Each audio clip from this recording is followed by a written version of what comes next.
Bien avant les premiers pas de l'homme sur la Lune, des êtres vivants ont ouvert la voie, souvent au prix de leur vie. En 1947, des mouches à fruits sont les premiers êtres vivants à survoler la Terre pendant 50 minutes, à bord d'une fusée V2 allemande, mais lancée par les États-Unis. Peu de temps après, les chercheurs de la NASA ont décidé de continuer avec des singes, comme Albert II, en 1949. Il sera le premier être vivant à entrer dans l'espace. Malheureusement, il mourra à l'impact. Le 3 novembre 1957, l'URSS envoie Laika, une chaîne errante de Moscou, à bord de Sputnik 2. Elle devient le premier être vivant à orbiter autour de la Terre, mais décède quelques heures après le décollage, victime de la surchauffe de la capsule.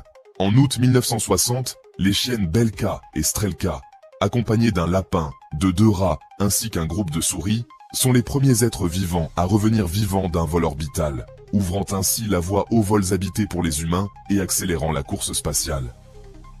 Le 31 janvier 1961, Ham, un chimpanzé, devient le premier hominidé à voyager dans l'espace lors d'un vol suborbital américain. Son comportement en apesanteur est étudié pour préparer les missions humaines.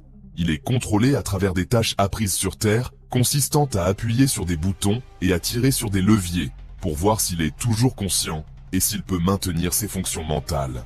Au mois de mars 1961, l'URSS envoie les premiers cochons d'Inde qui seront accompagnés de grenouilles, qui malheureusement vont passer à l'oubli, puisque, quelques semaines plus tard, s'est déroulé le vol de Youri Gagarin, qui devient le premier humain à atteindre l'espace.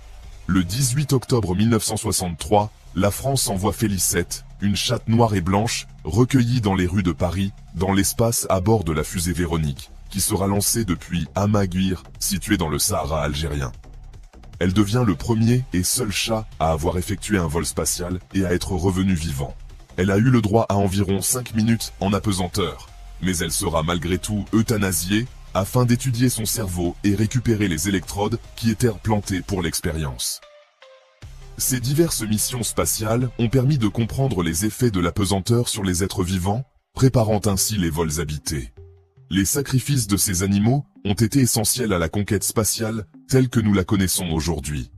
Pour découvrir d'autres récits fascinants sur l'histoire, la finance et le monde des affaires, abonne-toi.